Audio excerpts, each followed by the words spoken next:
نحمدہ ونصلی ونسلم علی سیدنا و مولانا محمد رسولہ النبی الامین المکین الحنین الکریم الرؤوف الرحیم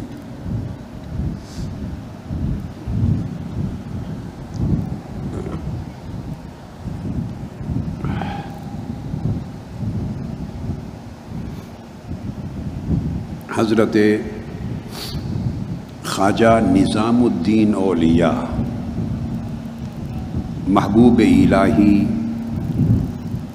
رحمۃ اللہ تعالی علیہ قدس سرہ العزیز بیان فرماتے ہیں،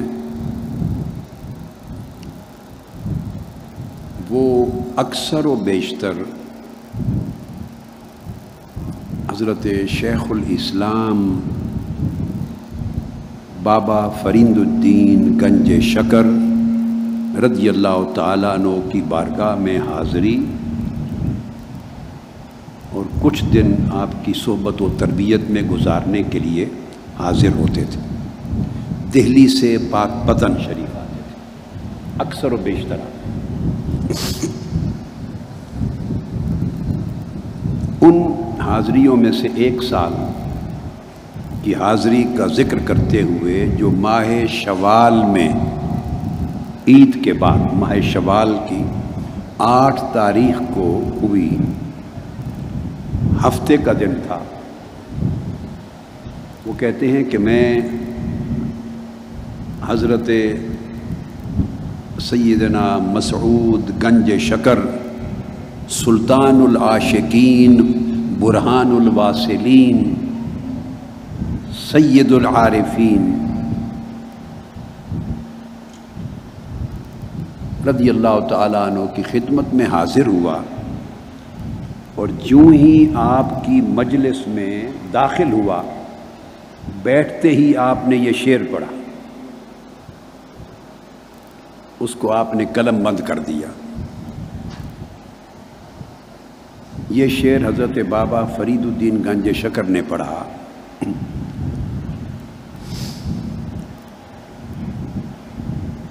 کلام کسی اور کا ہے۔ حضرت خواجہ نظام الدین رحمت رضی اللہ تعالیٰ عنہ فرماتے ہیں کہ آپ نے فرمایا، اے آتش فراقت دل ہا کباب کردہ، اے آتش فراقت دل ہا کباب کردہ، سیلاب اشتیاقت جہاں خراب کردہ۔ فرماتے ہیں، اے محبوب، تیرے ہجر اور فراق کی آگ نے کئی دلوں کو جلا کے کباب کر دیا ہے۔ تیرے ہجر و فراق کی آگ نے کئی دلوں کو کباب کر دیا ہے، اور تیرے اشتیاق، تیرے شوق اور تیری محبت کے سیلاب نے بہت سی جانوں کو ویران کر کے کھنڈر بنا دیا۔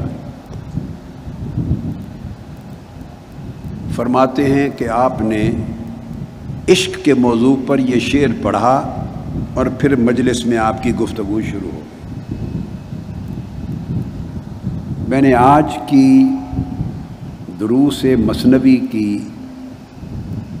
یہ جو مجلس ہے، اس کی ابتدا اس واقعہ سے اور اس شعر سے کی جو حضور بابا فرید الدین گنج شکر نے پڑھا، اور حضرت خواجہ نظام الدین اولیاء رحمۃ اللہ تعالی علیہ نے بیان کیا، اور اس کا ذکر فوائد الفواد میں آتا ہے۔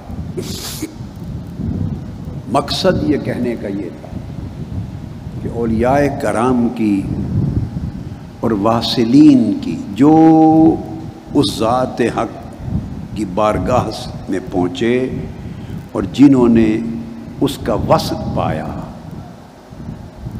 ان سب کی زبان عشق تھی،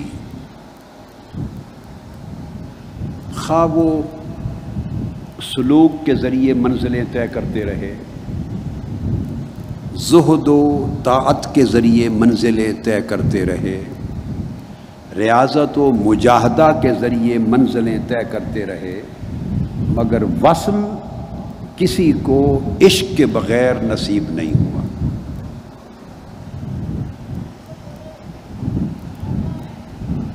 اولیاء کرام کا کہنا ہے کہ طاعت و عبادت بندے کو جنت تک پہنچاتی۔ بولیے، اطاعت و عبادت اور مجاہدہ و ریاضت بندے کو جنت تک پہنچاتی ہے، مگر عشق بندے کو اس کی قربت تک پہنچاتا ہے، اور قرب الہی کی بارگاہ میں پہنچا کر اس کے وصال کے شراب سے نوازتا ہے۔ اس لیے معلوم نہیں کہنا جائز ہے یا نہیں، مگر کم سے کم آپ کو شوق دلانے کے لیے تو کہنا جائز ہوگا۔ میرا جی کرتا ہے کہ کم سے کم اشتیاق کی آگ بھڑکانے کے لیے آپ کو جب ان 10 دنوں میں مخاطب کروں تو میں کہوں عاشقو، عاشقو بات یہ ہے، کہوں یا نہ کہوں؟ کبھی ایسا ہوتا ہے بندہ ہوتا نہیں مگر سنتے سنتے ہو جاتا ہے۔ میری بات سمجھیں، کبھی بندہ ہوتا نہیں شروع میں، مگر سن سن کے جو سنتا رہتا ہے وہ ہو جاتا ہے۔ شاید اکبر الہ آبادی نے کہا تھا، جو آپ کہہ رہے ہیں سو وہ ہو بھی جائیے۔ کبھی خیال آتا ہے کانوں میں سن سن کے کہ ہمیں 10 دن عاشقوں کہہ کے پکارتے رہے، اور جو میری بیٹیاں بیٹھی ہیں اور بہنیں بیٹھی ہیں ان کو بھی عاشقات الہی اور آپ کو عاشقان الہی، تو عاشقوں کہہ کے پکارتا رہا ہوں، کم سے کم میری آواز آپ کے کانوں میں گونجتی رہے گی، تو کبھی خیال آئے گا کہ چلو اس راہ پہ چل ہی پڑے۔ اگر نہیں تھے تو کیا ہوا، ہمیں کہہ دیا ہے سو ہو بھی جاتے ہیں۔ اس لیے میں نے اس مجلس کا آغاز اسی مضمون سے کیا، اور مضمون چونکہ مثنوی مولانا روم میں بھی مضمون عشق چل رہا ہے، کل رات بھی مضمون یہی تھا اور آج کا مضمون بھی یہی ہے۔ کل ہم نے 3 اشعار مکمل کیے تھے عشق کے موضوع پر۔ ہر کی راہ جاماز عشق کے چاک شد، اوز حرص و عیب کلی پاک شد۔ جو اپنا لباس، میں اس کو صرف ترجمے تک دہرا رہا ہوں تاکہ سبق تازہ ہو جائے اور آگے چل پڑے۔ جو اپنی نفسانی صفات کا لباس، اپنا جامہ صفات، جامع اخلاق، جامع احوال، جو نفسانی رذائل کا لباس ہے، جو عشق کے ذریعے اس کو چاک چاک کر دیتا ہے، پھاڑ دیتا ہے، تیر و تار کر دیتا ہے، وہ حرص و عیب سے کلیتاً پاک ہو جاتا ہے۔ کل اس پر تفصیلی بات ہم نے کی، ساری رات یہی موضوع رہا، اور اس کے بعد پھر اگلے 2 شعر مثنوی کے ہمارا موضوع سخن رہے، جس میں مولانا روم پھر خطاب کرتے ہیں، عشق کو مخاطب ٹھہرا کے کہتے ہیں شاد باش اے عشق خوش سودائے ماں، شاد باش اے عشق خوش سودائے ماں،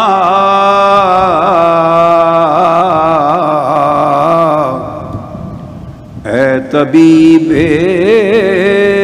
جملہ علت ہائے ماں۔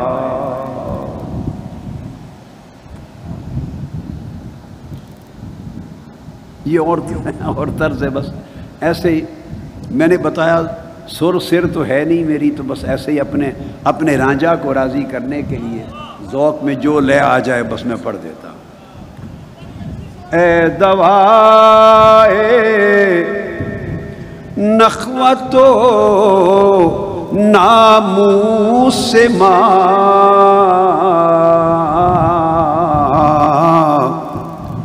اے تو افلاطون جالینوس ماں۔ کہتے ہیں خوش رہ اے عشق تو خوش رہ، شاباش خوش رہ اے عشق تو ہمارا کتنا اچھا جنوں ہے۔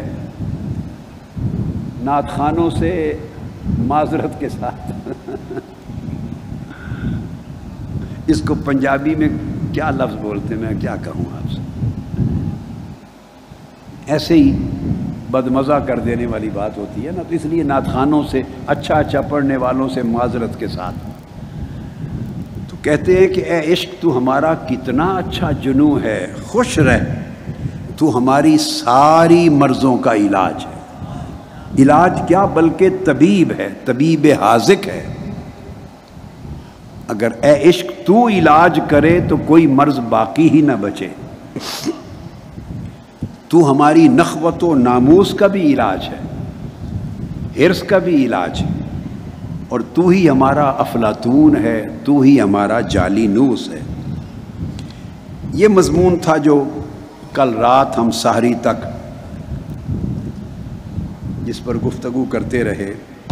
آج جو مولانا روم اس سے آگے بات کرتے ہیں، اب عشق کی مدح کر کے، عشق کی اہمیت بیان کر کے، عشق الہی کی اہمیت بیان کر کے آگے پھر تمثیل کے انداز میں پھر عشق کی عظمت بیان کرتے ہیں۔ عظمت کہتے ہیں جس میں خاک از عشق بر افلاک شد،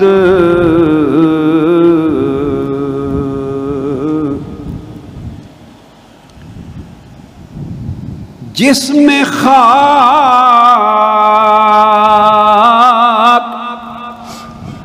از عشق بر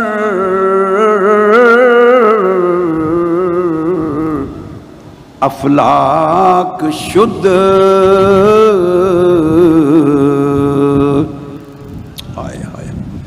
کوہ در رقص آمد و چالاک شد،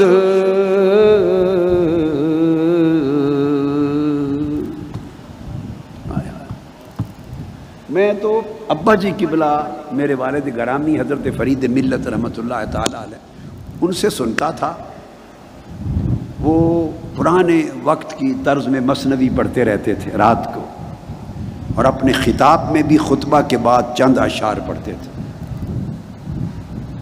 پڑھنا ان کو آتا تھا اور ان لوگوں کو آتا تھا جو اس دور میں گزرے۔ ہم تو ایسے نکالی کرتے ہیں، ایسے بس ہم نے کیا پڑھنا ہے۔ مولانا روم فرماتے ہیں کہ جس میں خاک از عشق بر افلاک شد، کہ یہ خاکی جسم ہی تھا، اس میں اشارہ آقا علیہ الصلوۃ والسلام کے جسد انصری کی طرف کرتے، جسد مبارک کی طرف، اور یہ عشق ہی تھا جو ایک انسانی جسم کو افلاک پر اور ورائے عرش مقام قاب قوسین تک لے گیا۔ کہتے یہ عشق تھا اس ناسوتی دنیا سے، جس میں انصری کو، ایک پیکر بشری کو، ایک پیکر انسانی کو اس زمین سے، یہ عشق ہی تو تھا جو اٹھا کے افلاک اور ورائے افلاک قاب قوسین او ادنی تک لے گیا۔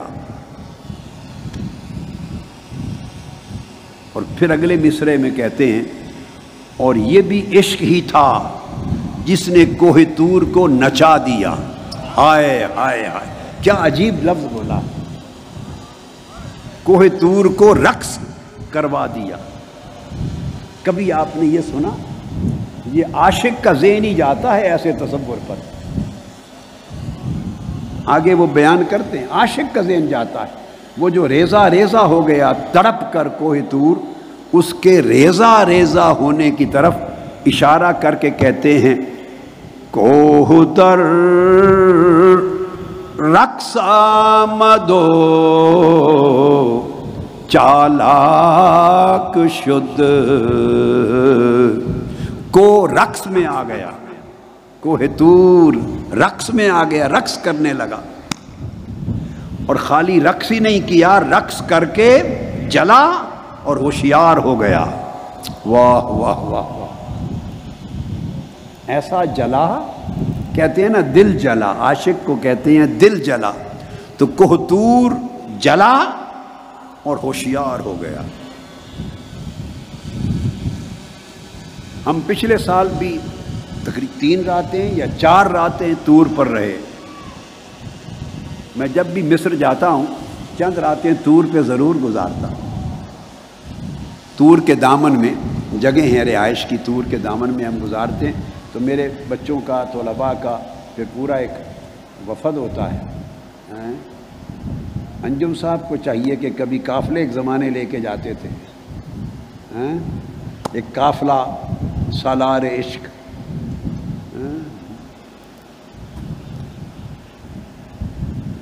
کوہ در رقص آمد و چالاک شد، یہ عشق ہی تھا جس نے کوہ طور کو نچا دیا، رقص کروا دیا، اور رقص کرتے کرتے پہاڑ بھی ہوشیار ہو گیا۔ کیا یعنی اس کو معرفت آ گئی، اس کی معرفت مل گئی۔ ہوشیار ہونے کا مطلب یہ۔ اب آپ کے ذہن میں آئے گا کہ دونوں کو مثال دی ہے عشق کے ساتھ، وہ کیا؟ ہاں، دونوں واقعات میں واقعہ معراج اور واقعہ طور، جبل طور، دونوں میں عشق ہے۔ اب وہ کیسے ہے؟ ہاں، معراج کا سفر محبوب کا سفر ہے، وہاں بھی محبت ہے، اور وہ محب ہے، وہ محب ہے۔ مولانا روم یہاں لفظ عشق استعمال کرتے ہیں، مگر معراج میں بھی محب ہے، اور محبوب کو محب اپنے دیدار اور ملاقات کے لیے بلا کے لے جا رہا ہے۔ تو اس لیے کہا کہ جسم خاک از عشق بر افلاک شد، ادھر بھی عشق ہے، وہاں بھی داستان محبت کی ہے۔ محب نے چاہا کہ میرا محبوب ساری کائنات کو پیچھے چھوڑ کر تنہا میری بارگاہ میں پہنچے، اور انہ هو السمیع البصیر، وہ مجھے سنے میں اس کو سنوں، وہ مجھے تکے میں اس کو تکوں۔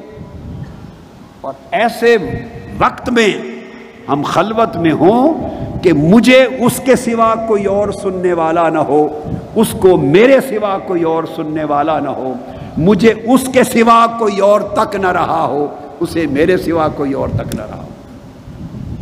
تو یہ بھی ادھر بھی محبت کی داستان تھی، اور طور پر بھی محبت کی داستان تھی۔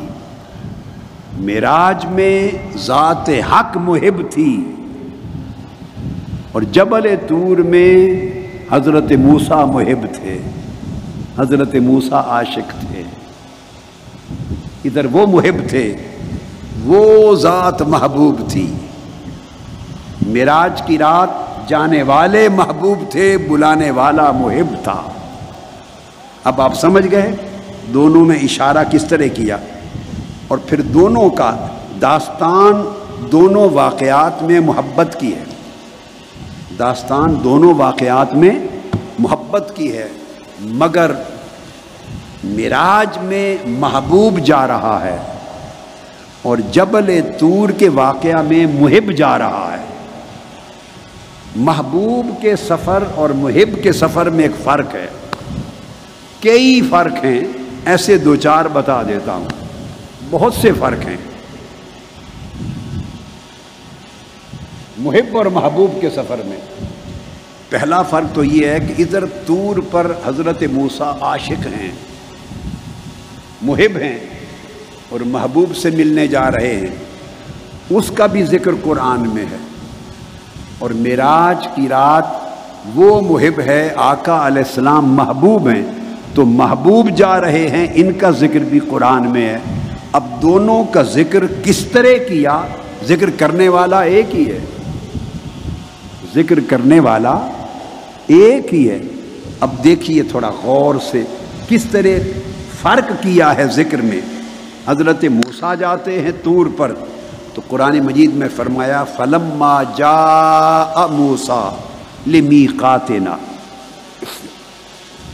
جب موسیٰ ہماری مقرر کی ہوئی جگہ پر آ گیا، طے شدہ وقت پر اور طے شدہ جگہ پر، جب موسیٰ چل کے ہماری مقررہ جگہ پر آ گئے،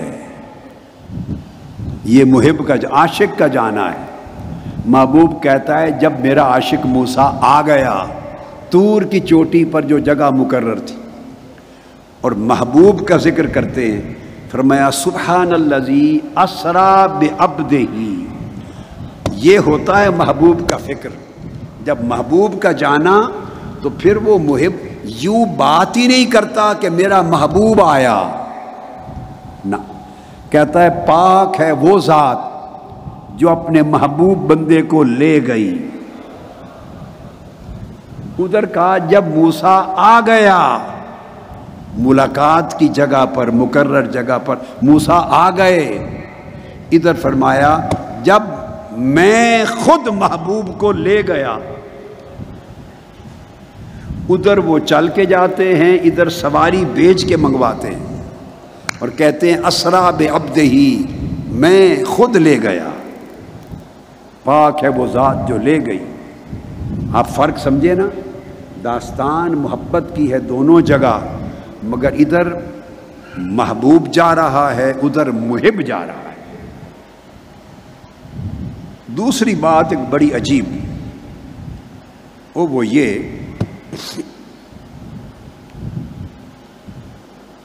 کہ عاشق جاتا ہے جب، تو محبوب کے طریقے ایسے ہی ہوتے ہیں۔ جب عاشق جاتا ہے طور پر اور عرض کرتا ہے رب ارنی، مجھے اپنا آپ دکھا، اس سے بھی پہلے تھوڑا لے لے، جب عاشق جاتا ہے اور آواز سنتا ہے میٹھی میٹھی محبوب کی، اور دل بھر آتا ہے، جی کرتا ہے کہ آواز اتنی میٹھی ہے تو دیدار کا عالم کیا ہوگا۔ عرض کرتا ہے رب ارنی انظر الیک، میرے مولا ذرا مکھڑا بھی دکھا دے، اپنا جلوہ کرا دے تاکہ تیری طرف ایک بار تک لوں۔ عاشق مانگتا ہے دیدار کہ دیدار کرا دیں، جواب آتا ہے لن ترانی، ہمیں تو دیدار میں انکار نہیں، ہمیں تو دیدار میں انکار نہیں، لن ترانی، موسیٰ تیری آنکھیں دیکھ نہیں سکیں گی، تو دیکھ نہیں پائے گا، ابھی طاقت نہیں ہے اتنی دیکھنے کی۔ اور جب محبوب جاتے ہیں، محبوب تو محبوب کے لیے کسی جگہ قرآن میں یا حدیث پاک میں نہیں آیا کہ آقا علیہ السلام نے دیدار مانگا ہو۔ آقا علیہ السلام سراپا ادب ہیں، سراپا ادب ہیں، اس بارگاہ میں سوال دیدار ہی نہیں کیا، چونکہ اس نے خود فرما رکھا ہے کہ قیامت کے دن ہوگا۔ محبوب جاتا ہے تو ارشاد فرمایا ثم دنا فتدلی فکان قاب قوسین او ادنی، پھر وہ قریب ہو گئے، پھر وہ جلوہ اور قریب ہو گیا، پھر 2 کمانوں کا فاصلہ رہ گیا، پھر اس سے بھی کم تر فاصلہ رہ گیا، اور پھر اتنا فاصلہ کم رہ گیا کہ ما زاغ البصر وما طغی، پھر محبوب تکتا ہی رہا۔ ادھر بغیر طلب کے دیدار ہوتا ہے، ادھر طلب دیدار ہوتی ہے، حکم ہوتا ہے کہ ابھی دیدار کی سکت نہیں۔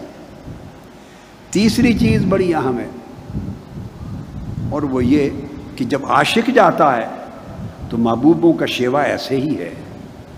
عاشق جاتا ہے طلب دیدار میں، اس کو 30 راتیں بٹھاتے ہیں انتظار کر، عاشق کو 30 راتیں بٹھا دیتے ہیں، بیٹھ انتظار کر۔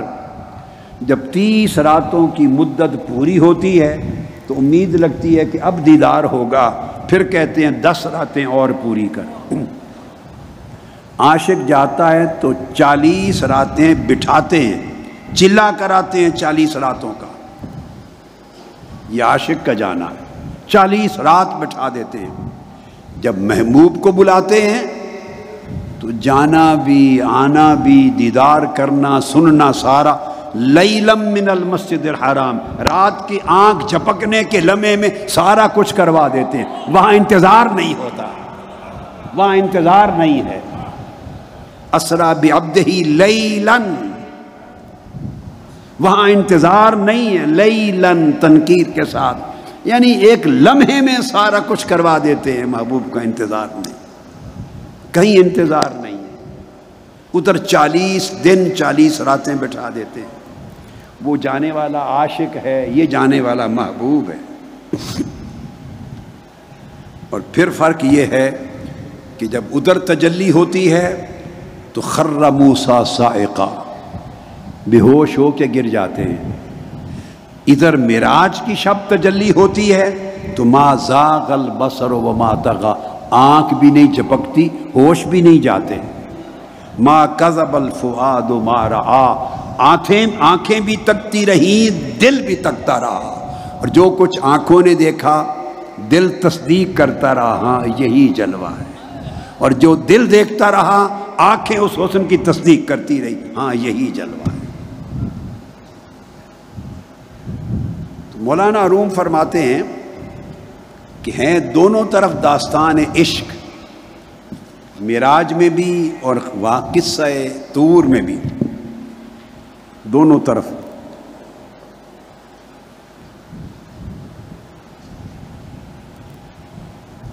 ایک پر ایک واقعہ میں محبوبیت کا اثر ہے، ایک واقعہ میں محبیت کا اثر ہے، اور اس طرح محب اور محبوب کا ذکر کر کے دونوں شکلوں میں مولانا روم در حقیقت عشق اور محبت کی مدح کر رہے ہیں، اس کا مقام، اس کی قدر و منزلت واضح کر رہے ہیں کہ لوگوں اندازہ کر لیں کہ طور پر بھی جانے والا، لے جانے والا عشق ہے، اور معراج کی شب لے جانے والا بھی عشق ہے۔ عشق اتنے سفر اور اتنی منزلیں طے کرواتا ہے۔ پھر اسی طور کے لیے ایک شعر اور لاتے ہیں، فرماتے ہیں عشق جانے طور آمد عاشقا، طور مستو خر موسیٰ صاعقا۔ وہ کہتے ہیں کہ عشق ہی پورے واقع طور کی جان بن گیا۔ طور کو پہلے کون جانتا تھا؟ آیا بڑے بڑے پہاڑ تھے، طور کو کون جانتا تھا پہلے؟ اور پہلے طور کی اہمیت ہی کیا تھی، انفرادیت ہی کیا تھی؟ اس سے اونچا سر اٹھائے والے، اس سے اونچی چوٹیوں والے پہاڑ بھی آگے پیچھے کھڑے تھے، طور کو کون جانتا تھا؟ اس عشق نے ایسی آگ لگائی کہ طور قیامت تک زیارت گاہ عاشقاں بن گیا۔ وہ کہتے ہیں عشق جانے طور آمد عاشقاں، کہتے ہیں عاشق، میں نے کہا نا آپ کو دل کرتا ہے عاشقوں کہہ کے بلاؤں۔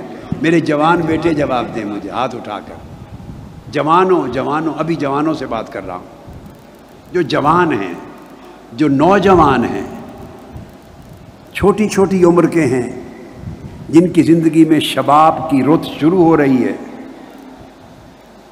ان کو خطاب کر رہے ہیں عشق جانے، یہ نوجوانوں سے کہہ رہا ہوں، ہاتھ اٹھائے رکھو نا میرے بیٹو، عشق جانے طور آمد عاشقاں،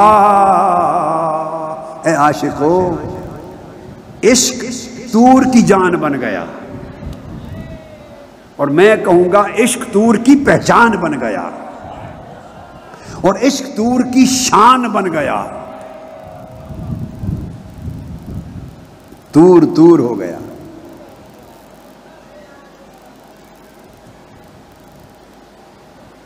اور پھر کہتے ہیں کہ جب عشق کی آگ لگی، تجلی حق پڑی، تو طور مستو خر موسیٰ صاعقا، طور مست ہو گیا، ہائے ہائے، وہ جو کہتے ہیں نا لرزہ ریزہ ریزہ ہو گیا، اس کو مولانا روم کے عاشقوں کی زبان ہی کچھ اور ہوتی ہے، ہائے ہائے۔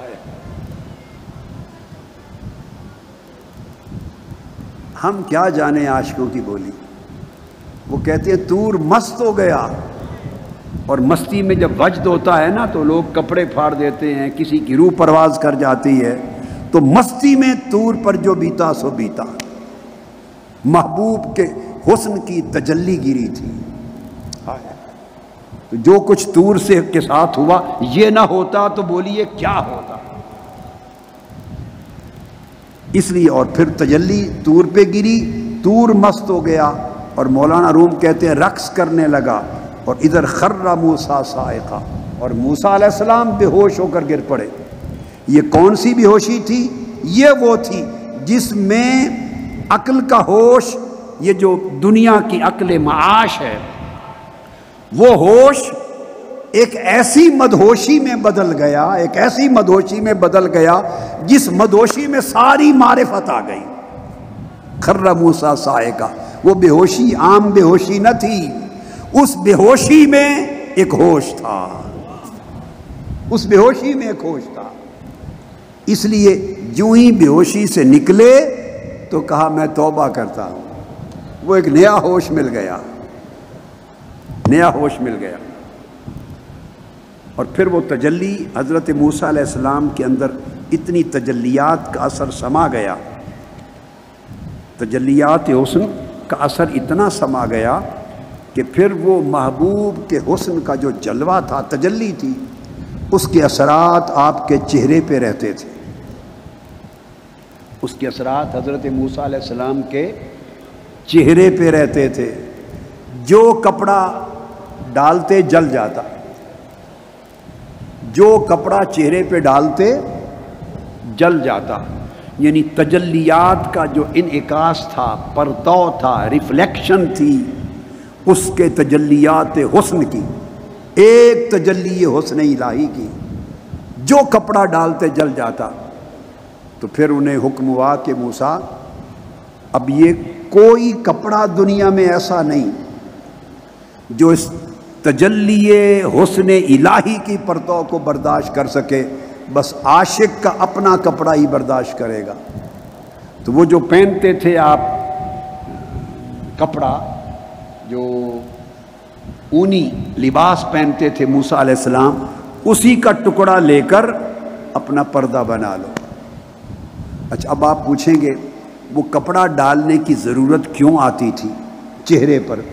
ہاں اس لیے اب تجلیات حسن الہیہ کا عالم یہ تھا کہ موسیٰ علیہ السلام کے چہرے کو جو تکتا اس کی آنکھ جاتی رہتی، جو تکتا آنکھ جاتی رہتی۔ تو عشق بھائی اپنے آپ کو ہی مدوش نہیں کرتا، یہ آگے بھی اثر کرتا ہے، آگے بھی اثر کرتا ہے۔ جو تکتا ان کے چہرے پہ نگاہ ڈالتا بصارت جاتی رہتی، بینائی چلی جاتی، بینائی چلی جاتی۔ لوگوں کی آنکھوں کی بینائی بچانے کے لیے چہرے پہ کپڑا ڈالنا پڑتا تھا۔ مختلف اولیاء، صالحین، صوفیاء نے کتب میں بیان کیا ہے، عام طور پہ 40 روز کا قصہ بیان کیا کہ 40 روز تک یہ پرتو رہا، یہ عالم رہا۔ تو لوگوں کی بینائی بچانے کے لیے کپڑا ڈالتے، ہر کپڑا جل جاتا۔ پھر اپنی گدڑی، اس کا ٹکڑا کاٹا، یہ وہ گدڑی تھی جس نے تجلیات کو پہلے ہی جذب کر لیا تھا، اس کا پردہ بنایا چہرے پر، اس طرح لوگ بچ گئے۔ وہ جلتا نہیں تھا چونکہ عاشق کی گدڑی تھی، عاشق کی گدڑی میں ہر وقت محبوب کے جلووں کا اثر ہوتا ہے، عشق کی تپش ہوتی، ہر وقت عشق کی آگ ہوتی۔ اس نے حسن کے جلووں کے اس اثر کو قابو کیا۔ گھر پہنچے تو آپ کی زوجہ محترمہ نے کہا کہ آپ ایک روز کپڑا اتار دیں چہرے سے، پردہ ہٹا دیں، میرا جی کرتا ہے کہ جو اس محبوب حقیقی کی تجلیات حسن کا جو رنگ ہے کچھ میں بھی تک لوں۔ فرمایا بینائی جاتی رہے گی۔ نے کہا کوئی بات نہیں، ایک آنکھ پہ ہاتھ رکھ لیتی ہوں، ایک آنکھ سے تک لیتی ہوں۔ ایک آنکھ پہ ہاتھ رکھ لیا، ایک آنکھ سے تکا، آپ نے پردہ اٹھایا، غش کھا کے گر گئی اور اس آنکھ کی بینائی جاتی گئی۔ مگر اس تکنے میں اتنی لذت آئی، اتنی لذت آئی کہ جب ہوش میں آئی تو کہنے لگی کہ ایک بار پھر دکھا دیں، دوسری آنکھ بھی قربان کرنے کو جی کرتا ہے۔ اب اس تجلی کو تکنے میں لذت کیا ہے یہ عاشق سے پوچھیے، یہ کسی کو کیا خبر۔ موسیٰ علیہ السلام نے دوبارہ پردہ اٹھایا، دوسری آنکھ سے تکا، وہ بھی جاتی رہی۔ جب آنکھ جاتی رہی، یہ حکایات میں، یہ احادیث کے واقعات نہیں ہیں، صوفیاء نے اپنی کتب میں ان واقعات کو بیان کیا ہے، اور یہ چونکہ پہلے زمانے کے واقعات ہیں تو اسرائیلیات میں سے ہیں، صوفیاء نے استدلال کیا اس سے۔ یہ تمثیل کے طور پر، استدلال کے طور پر، رہنمائی اور اخذ فوائد کے طور پر ہوتا ہے۔ تو عرض کیا موسیٰ علیہ السلام کو کہ میری دونوں آنکھیں جاتی رہیں، تو آپ اللہ کے حضور مجھے ایسی آنکھیں لے کے دے دیں، اب پھر نئی آنکھیں کہ جن سے تکتی رہوں اور وہ بینائی بھی نہ جائے۔ موسیٰ علیہ السلام نے دعا کی اور اللہ نے پھر وہ بینائی دی جو بینائی جاتی نہیں تھی۔ یہ کیفیات عشق ہیں۔ اب آپ نے دیکھا کہ مولانا روم لفظ محبت کا کم استعمال کرتے ہیں اور ہر جگہ عشق کا لفظ استعمال کرتے ہیں۔ اللہ رب العزت کی نسبت سے لفظ عشق استعمال کریں یا نہ کریں، اس پر صوفیاء کے دو مشرب رہے ہیں۔ محبت الہی تو ہر کوئی کہتا ہے، قرآن مجید کا بھی موضوع ہے، یحبہم و یحبونہ ان کنتم تحبون اللہ فاتبعونی یحببکم اللہ۔ محبت کا ذکر تو کثرت سے قرآن میں، والذین آمنوا اشد حبا للہ، تو محبت کا ذکر تو قرآن میں ہے۔ اب سوال کیا کہ اللہ کی شدید محبت کے لیے عشق کا لفظ، چونکہ محبت دو طرفہ ہے، استعمال کرے یا نہیں، اس پر دو مشرب رہے۔ بعض کہتے رہے عشق کا لفظ اللہ کی ذات کا جب بیان ہو تو استعمال نہ کریں، ایک مشرب یہ رہا۔ ایک مشرب تابعین کے وقت سے، اتباع التابعین اور سلف صالحین کے وقت سے ایسا رہا کہ نہیں، عشق ہے کیا، اسی محبت کی آخری حد کا نام ہی تو عشق ہے۔ محبت جب اپنی انتہا پہ پہنچتی ہے، آخری منزل پر، اسی کو عشق کا نام دیتے ہیں، تو وہ کہتے ہیں حرج نہیں۔ جو صوفیاء اور ائمہ اللہ کے لیے بھی لفظ عشق کے استعمال کے قائل رہے، ان میں امام حسن بصری رضی اللہ تعالیٰ عنہ کے بڑے عظیم شاگرد اور صاحب حضرت عبد الواحد بن زید، ان سے بہت سی مرویات ہیں امام حسن بصری رضی اللہ تعالیٰ عنہ کی، وہ اس مشرب کے حق میں تھے کہ وہ عشق کے لفظ کو استعمال کرنا جائز سمجھتے۔ ان کے پھر اصحاب اور تلامذہ جائز سمجھتے۔ دمشق اور شام کے تابعین، اتباع التابعین اور سلف صالحین اور اولیاء اور عرفاء وہ بھی جائز سمجھتے۔ حضرت بایزید بستامی بھی انہی میں سے تھے جو عشق کے لفظ کو استعمال کرنے کے جواز کے مشرب کے تھے۔ حضرت ابو القاسم جنید البغدادی بھی اسی مشرب کے تھے، اور بہت سے بڑے بڑے اولیاء۔ تو ہم تو اسی مشرب جنیدی کے اور مشرب بستامی کے ہیں۔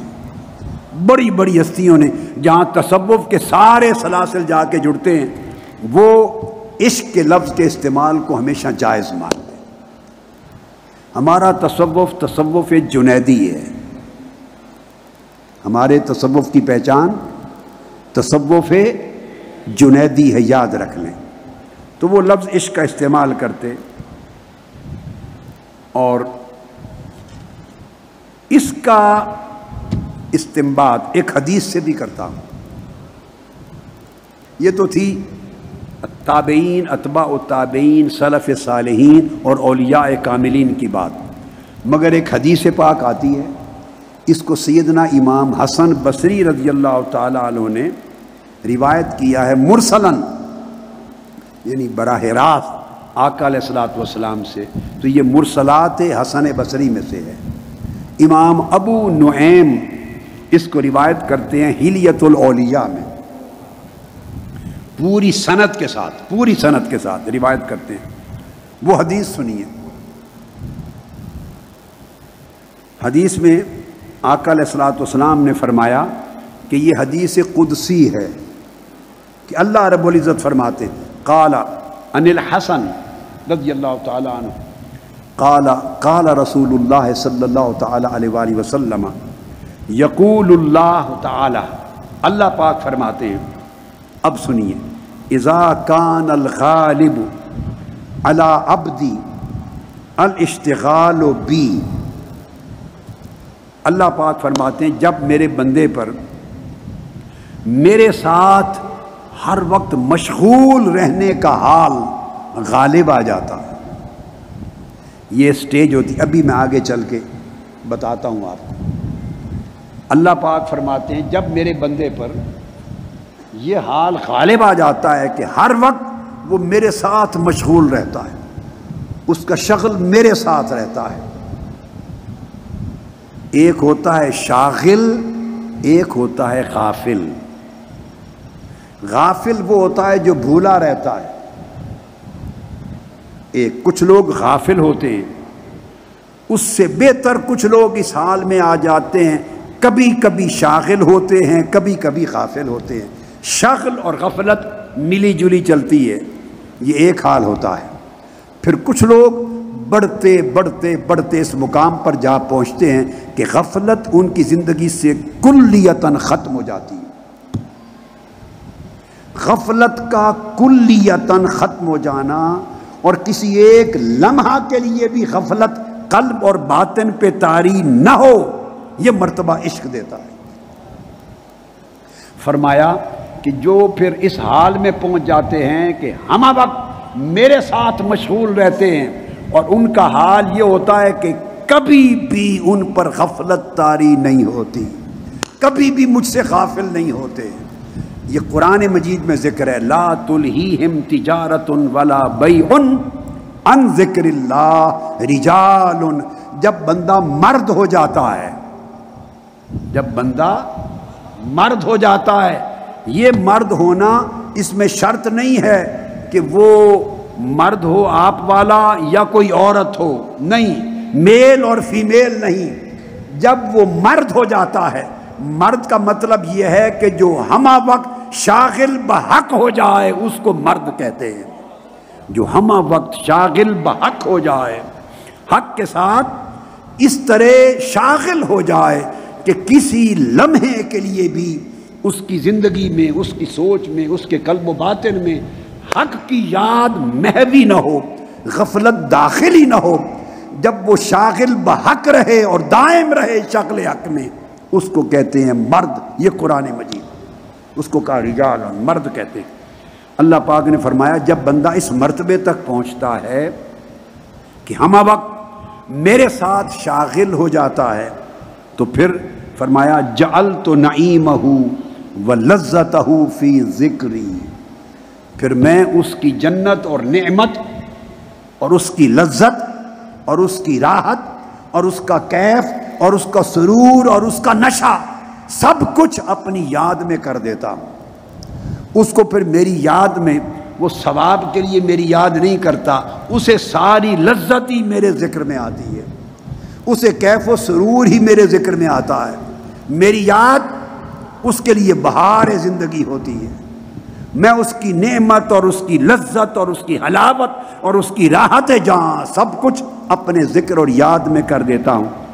اب آگے سنیے، فرمایا جب اس کی یہ کیفیت کر دیتا ہوں تو عاشقنی، پھر وہ میرا عاشق ہو جاتا ہے۔ یہ حدیث قدسی ہے، آقا علیہ السلام نے فرمایا، امام حسن بصری روایت کر رہے ہیں، عاشقنی، آپ کا سنا تھا کوئی آپریشن تھا، ہو گیا، خیر ہو گئی، کامیاب ہوا، اللہ کا شکر، اللہ شفا یاب کرے، صحت تندرستی دے۔ فرمایا جب یہ کیفیت ہو جاتی ہے، اور یہاں عشق کی تعریف بھی آ گئی، سن لیں عشق کی تعریف کیا ہے۔ اس وقت تک محبت درجہ عشق پر نہیں پہنچتی جب تک ساری راحتیں، ساری لذتیں، ساری حلاوتیں مل کر محبوب کے ذکر اور محبوب کے تصور میں نہ گم ہو جائیں۔ فرمایا بس بیٹے بس ماشاء، فرمایا میں پھر اپنی یاد میں، اپنے ذکر میں اس کی لذت رکھ دیتا ہوں۔ جب اس کا ساری لذت میرے ذکر اور میری یاد میں آ جاتی ہے تو عاشقنی، وہ میرا عاشق بن جاتا ہے۔ یہ اللہ پاک فرما رہے ہیں اور آقا علیہ الصلوۃ والسلام اس کا ذکر کرتے ہیں، اللہ پاک کی زبان، اس کو میرے ساتھ عشق ہو جاتا ہے۔ اب اگلا لفظ سنیے، عاشقنی، اس کو پھر میرے ساتھ عشق ہو جاتا ہے، وَعَشِقْتُهُ، اور پھر مجھے بھی اس سے عشق ہو جاتا ہے۔ ہائے ہائے، واہ واہ واہ، یہ قرآن ہے، قرآن مجید ہی کی بات۔ یحبہم ویحبونہ، فرمایا میں ان سے محبت کرتا ہوں، وہ مجھ سے محبت کرتے ہیں۔ محبت دو طرفہ ہو جاتی ہے، اب اس کو بدل دیا ہے لفظ عشق سے۔ حدیث قدسی میں فرمایا عاشقنی وعشقتہ، وہ مجھ سے عشق کرنے لگتا ہے، میں اس سے عشق کرنے لگتا ہوں۔ آگے پھر کیا فرمایا، فَإِذَا عَشِقَنِي وَعَشِقْتُهُ رَفَعْتُ الْحِجَابَ فِيمَا بَيْنِي وَبَيْنَهُ، جب عشق کا تعلق، رشتہ قائم ہو جاتا ہے میرے اور اس کے درمیان جو حجاب ہوتا ہے، پھر میں حجاب اٹھا دیتا ہوں، پھر میں وہ حجاب، بولیے، اٹھا دیتا ہوں۔ وہ حجاب پھر ایسا اٹھتا ہے کہ وہ اپنی دل کی آنکھ سے ہر وقت میری لذت دیدار میں رہتا، دل کی آنکھ سے ہر وقت، دل کی آنکھ سے مجھے تکتا رہتا ہے۔ تو یاد الہی اس کی آنکھ بن جاتی ہے، قلب کا ذکر اس کی آنکھ بن جاتی ہے۔ یہ جو تعلق ہے، یہ تعلق اس کو گویا مشاہدہ کی کیفیت عطا کر دیتا ہے، تو وہ بندہ پھر مجھے تکتا رہتا ہے، تکتا رہتا ہے وہ بندہ۔ اب یہ جو کیفیت ہے، اس کے اوپر امام ابن الملقن نے بیان کیا ہے حدائق الاولیاء میں، اور خاص طور پہ ان سے بھی قبل حضرت سید احمد الرفاعی نے حالت اہل الحقیقہ میں بیان کیا، اور دیگر اور اولیاء اور صوفیاء نے ان سے قبل بھی یہ بیان کیا۔ وہ بیان کرتے ہیں حضرت ذُنُّون مصری، یہ جو جب عشق قائم ہو جاتا ہے تو پھر وہ اللہ پاک فرماتے ہیں کہ میں حجابات اٹھا دیتا ہوں، جب حجابات اٹھا دیتا ہوں تو وہ اپنے دل کی آنکھ سے مجھے تکتا رہتا ہے۔ اب حضرت ذُنُّون مصری رضی اللہ تعالی عنہ فرماتے ہیں کہ وہ ایک روز نکلے باہر، ان کے ساتھ ان کے بھائی بھی تھے، رستے میں دیکھا ایک جوان ہے، اس کو چھوٹے چھوٹے بچے پتھر مار رہے ہیں، کنکریاں مار رہے ہیں، چھوٹے چھوٹے بچے کنکریاں مار رہے ہیں۔ ہم ان کے قریب گئے، ہم نے پوچھا بچوں سے، اس جوان نے تمہارا کیا بگاڑا ہے، اس کو کیوں مار رہے ہو، پتھر کنکریاں کیوں مار رہے ہو، کیا چاہتے ہو، اس سے کیا لینا ہے؟ وہ کہنے لگے قالوا ھذا رجل مجنون ومع ذلك یزعم انہ یری اللہ تعالی۔ وہ بچے کہنے لگے یہ مجنون ہے، پاگل ہے، اور پاگل ہونے کے ساتھ ساتھ یہ دعویٰ کرتا ہے اور خیال کرتا ہے میں اللہ کو دیکھتا ہوں، یہ کہتا ہے میں اللہ کو دیکھتا ہوں۔ حضرت ذُنُّون مصری رضی اللہ تعالیٰ عنہ کہتے ہم اس جوان کے قریب ہو گئے کہ جا کے اس کا ذرا حال تو معلوم کریں۔ جب قریب گئے تو اس سے پوچھا، خوب خوبصورت جوان تھا، اس کے چہرے پر معرفت الہیہ کے آثار تھے، عارفوں کے آثار تھے، عارفوں کے۔ دل میں سوچا کہ یہ مجنون پاگل نہیں ہو سکتا۔ ہم نے اسے سلام کیا اور یہ پوچھا کہ یہ بچے کہتے ہیں کہ تم یہ خیال کرتے ہو کہ اللہ کو دیکھتے ہو، اس طرح بات چھیڑی، اللہ کو دیکھتے ہو، یہ دعویٰ کرتے ہو، تو اس بات میں حقیقت کتنی ہے؟ اس جوان نے کہا جاؤ جاؤ، میرا حال میرے لیے چھوڑ دو، تم تو کہتے ہو کہ میں اس کو دیکھنے کا دعویٰ کرتا ہوں، اگر ایک آنکھ جھپکنے کے قریب بھی وہ میری آنکھوں سے اس کا حسن اوجھل ہو جائے تو اسی لمحے مر جاؤں، میں تو زندہ بھی اسے تک تک کے ہوں۔ اب آپ وہ معنی سمجھے، جب وہ بندہ اللہ کا عاشق ہو جاتا ہے تو فرمایا فرفعت الحجاب بینی و بینہ، وہ پردہ اٹھا دیتا ہوں، وہ دل کی آنکھ سے اور ذکر کی آنکھ سے اور عشق اور محبت کی آنکھ سے وہ جلوہ کرتا رہتا ہے۔ وہ جلوہ اس طرح کا نہیں ہوتا جیسے آپ اور میں ایک دوسرے کو دیکھ رہے ہیں، یہ دیکھنا قیامت کے دن مومنوں کو نصیب ہوگا، مگر عاشقوں کا دل کی آنکھ سے دیکھنا۔ تو جب اس نے یہ کہا تو ہم دنگ رہ گئے اس کی بات سن کر، تو وہ اس نے شعر پڑھا، بسم اللہ۔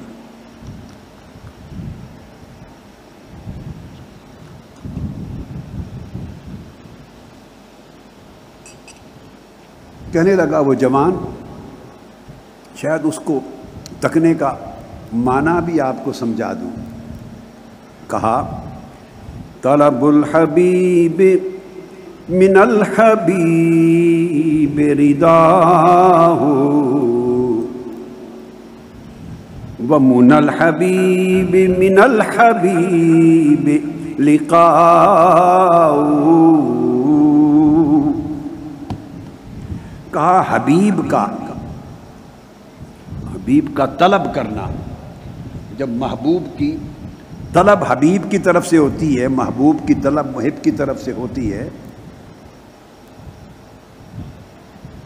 اور جب محب محبوب کو طلب کرتا ہے، محبوب کی خواہش کرتا ہے، رضا ہو، تو یہ محبوب کی رضا کے بغیر نہیں ہوتی۔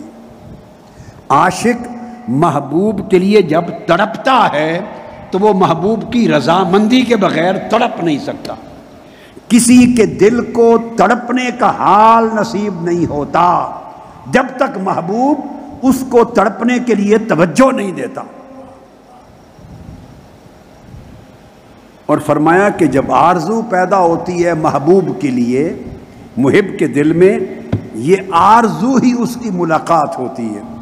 اگر آرزو دائم رہے اور دل سے منقطع نہ رہے تو سمجھے عاشق ہر وقت محبوب کے وصال میں ہے، اس سے ملاقات کی تڑپ ہر وقت قائم رہے، اور ایسی آگ لگے کہ بجھے نہیں، تو یہ اس کے لیے طلب اور تڑپ کا دائماً قائم رہنا۔ رجال لا تلہیہم تجارۃ ولا بیع عن ذکر اللہ، جب یہ دائم ہو جائے تو کہتے ہیں یہ عاشق کی مولا سے ملاقات ہوتی ہے، اور کہتے ہیں جب یہ مقام بندے کو حاصل ہو جائے، یہ جوان جواب دے رہا ہے حضرت ذوالنون مصری کو، کہتے ہیں جب یہ حال ہو جائے تو ابداً یلاحظوہ بعین قلبہ والقلب یعرف ربہ ویراہ۔ جب بندے کی کیفیت یہ دائمی ہو جائے تو پھر وہ ہر وقت اپنے دل کی آنکھوں سے مولا کا مشاہدہ کرتا رہتا ہے،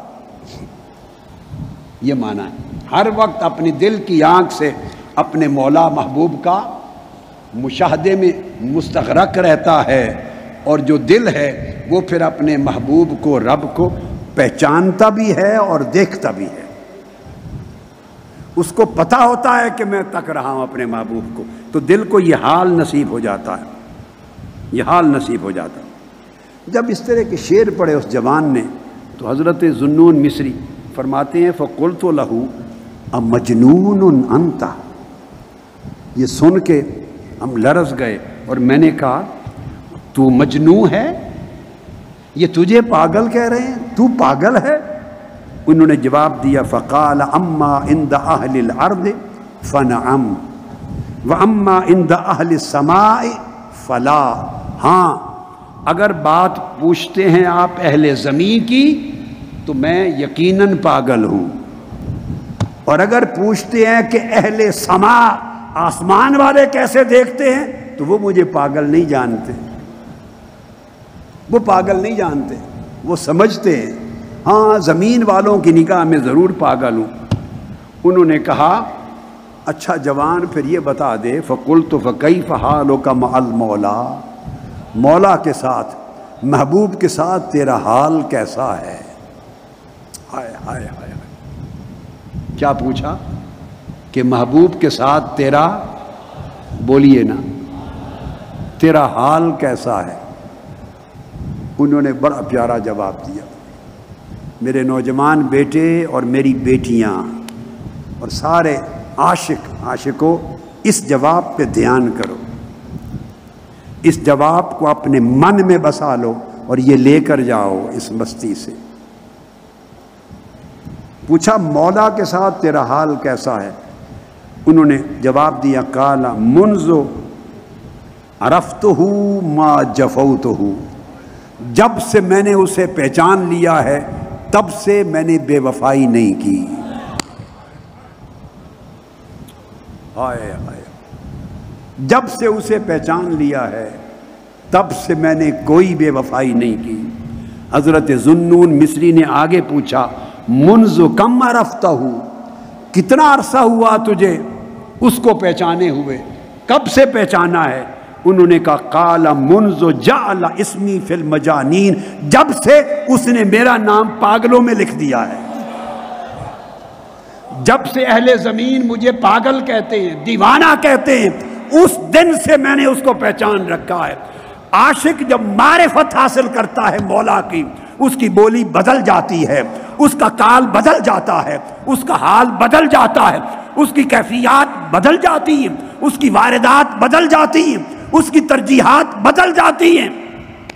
لوگ رونق چاہتے ہیں، وہ ویرانہ چاہتا ہے، لوگ ہنسنا چاہتے ہیں، وہ رونا چاہتا ہے، لوگ سونا چاہتے ہیں، وہ جاگنا چاہتا ہے، لوگ بولنا چاہتے ہیں، وہ چپ رہنا چاہتا ہے، لوگ دیکھنا چاہتے ہیں، وہ آنکھیں بند کر لینا چاہتا ہے، اس کے انداز زندگی بدل جاتے ہیں۔ تو کہا جب سے اس سے شناسائی ہو گئی ہے بے وفائی نہیں کی۔ کب سے شناسائی ہوئی ہے؟ کہا جب سے لوگوں نے پاگل کہنا شروع کر دیا، طور طریقے بدل جاتے ہیں۔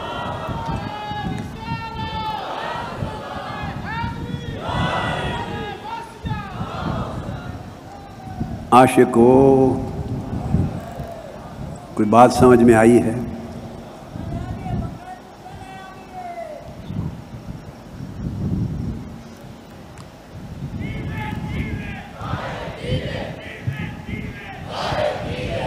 عاشقوں کی پہلے وقت میں لوگ تلاش میں رہتے تھے. تو عشق کا تعلق یہ ہے کہ عاشق کو کسی اور شے سے غرض نہیں رہتی. کئی لوگ دنیا میں کھوئے ہوئے ہیں، عاشق کو غرض نہیں، اس کے دل کو غرض نہیں. اس کا تن اور جسم ضرور دنیا میں ہوتا ہے، دنیا کی مجلس میں ہوتا ہے، مگر اس کا من ان سے کوسوں دور ہوتا ہے. من اس کا عرش کے راستوں پہ گھوم رہا ہوتا ہے.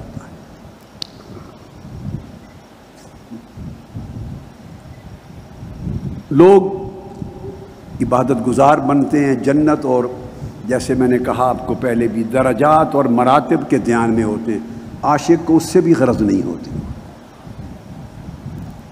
عاشق جنت کا دھیان نہیں کرتا، جنت والے کا دھیان کرتا ہے.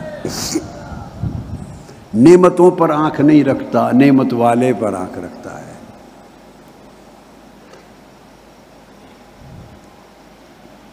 امام ابن الملقن نے حدائق الاولیاء میں اس کو بیان کیا جو میں ابھی بیان کر رہا ہوں کہ بغداد ایک زمانہ تھا، وہ زمانہ عاشقوں کی نگری تھی. عاشقوں کی نگری، عارفوں کی نگری. اس طرح مصر بھی تھا، اس طرح شام بھی تھا. وہ زمانے تھے. یوں تو ملتان بھی تھا، یوں تو لاہور بھی تھا، یوں تو بصرہ بھی ایسا ہی تھا، بلخ بھی تھا، بخارا بھی ایسے ہی تھا، سمرقند بھی تھا، غزنی بھی تھا، ہیرات بھی تھا. کس کس شہر کی بات کریں. دنیا عاشقوں سے بھری ہوئی تھی. ایک زمانہ تھا عاشق عاشقوں سے ملتے تھے. محمد بن الحسین البغدادی انہی اللہ والوں میں سے ایک، وہ بیان کرتے ہیں خود کہ میں حج پر گیا اور حج کے ایام میں مکہ کی گلیوں میں گھوم رہا تھا. فرماتے ہیں کہ میں نے دیکھا مکہ معظمہ کی گلیوں میں ایک شخص، ایک شیخ ہے، اس نے ایک باندی کو پکڑا ہوا. لونڈیاں جو ہوتی تھی پہلے زمانے میں بیچتے تھے، خریدتے تھے، کاروبار کرتے تھے. ایک باندی اس کو پکڑا ہوا اور اس باندی کا رنگ بڑا متغیر تھا، پیل تھی، جیسے زرد رنگ ہو جاتا ہے. جسم اس کا نحیف تھا مگر چہرے پر نور کی شعاع تھی. اس کے چہرے پر نور کی شعائیں تھیں، چہرہ روشن تھا. وہ شخص آواز دے رہا تھا، حل من طالب حل من راغب، ہے کوئی اس باندی کا طلبگار، ہے کوئی اس باندی کا خریدار. اور کہہ رہا تھا حل من زائد علی 20 دینار، کوئی شخص جو اس کا طلبگار ہے 20 دینار سے زیادہ قیمت دے دے، اس کو خرید کے لے جائے. 20 دینار سے زیادہ مول قیمت جو دے دے بیچ دوں گا. بس یہ قیمت رکھ دی 20 دینار سے زیادہ. مگر ساتھ کہتا تھا بعد میں کوئی شکایت ہو اس سے میں بری و ذمہ ہوں. وہ بازار میں آواز دے رہا ہے 20 دینار سے زائد دے دو، لے جاؤ، مگر کوئی شکایت ہو اس سے تو میں بری و ذمہ ہوں. حضرت محمد بن الحسین بغدادی کہتے ہیں وہ نحیف لاغر باندی کے قریب میں ہوا کہ جانوں کہ ہے کون. جب اس کے قریب ہوا تو اس کے چہرے پر روشنی اور نور بھی تھا اور غم زدہ لگتی تھی، دکھی لگتی تھی. میں نے پوچھا کہ تم اس کی کچھ خوبیاں تو بتاؤ، اگر میں خریدوں گا تو کام کاج لینا، خدمت لینی ہے، تو کیا خوبیاں؟ اس نے کہا اس کی خوبیاں یہ ہے کہ ہر وقت غم زدہ رہتی ہے. اب وہ مالک کہہ رہا ہے ہر وقت غم زدہ رہتی ہے، رات ساری قیام کر جاگتی رہتی ہے، دن کو روزہ رکھتی ہے، نہ شوق سے کھاتی پیتی ہے۔ ہم سب مل بیٹھتے ہیں، یہ تنہا بیٹھتی ہے، جدائی پسند ہے، جہاں لے جاؤ ہجوم سے ہٹ کر تنہا بیٹھنا پسند کرتی ہے۔ یہ اس کی خاص خوبیاں، اگر پسند ہو تو لے جاؤ مفتی صاحب۔ میں اب توجہ دلا رہا ہوں، کیا وجہ؟ انہوں نے کہا نہیں، مفتی صاحب کو نہیں کہا کہ لے جائیں، میں تو توجہ دلا رہا ہوں، یہ عشق کی بات ہو رہی ہے نا۔ سبحان اللہ، مشکل مفتی صاحب کی ایک پوری زندگی ہے اس عشق کے تسلسل میں، ماشاء اللہ۔ تو کہتے ہیں حضرت محمد بن الحسین البغدادی، میں اس کی باتیں سن کر مجھے بڑا شوق پیدا ہو گیا، محبت پیدا ہوئی، رغبت پیدا ہوئی، اور میں نے فیصلہ کیا کہ میں ایسی خوبیوں والی باندی تو میں خرید لوں۔ میں نے اس کو پیسے دیے جو مانگتا تھا اور میں نے خرید لیا۔ خرید کے لے گیا گھر کی طرف۔ جب لے گیا تو جب آگے لے کے چلا، میں پہنچ گیا منزل پہ، تو اس نے سر اٹھایا اور سر اٹھا کے پوچھتی ہے کہ اب تو میرا چھوٹا زمینی مالک ہے نا، تو ذرا بتا دو من این انت، آپ ہیں کہاں سے؟ وہ باندی پوچھتی ہے من این انت، آپ کہاں سے ہیں؟ یرحمک اللہ، اللہ آپ پہ رحم کرے، کہاں سے ہیں؟ قلت من العراق، وہ چونکہ بغداد سے تھے نا، میں نے جواب دیا کہ میں عراق سے ہوں۔ اس باندی نے پوچھا من البصرۃ او من الکوفہ، آپ بصرہ سے ہیں یا کوفے سے ہیں؟ فقلت ولا من واحدۃ منہن، میں نے کہا دونوں میں سے کسی شہر سے نہیں ہوں۔ پھر اس نے جواب دیا فقالت لعلک من مدینہ السلام بغداد، اس کا مطلب ہے پھر آپ بغداد سے ہیں۔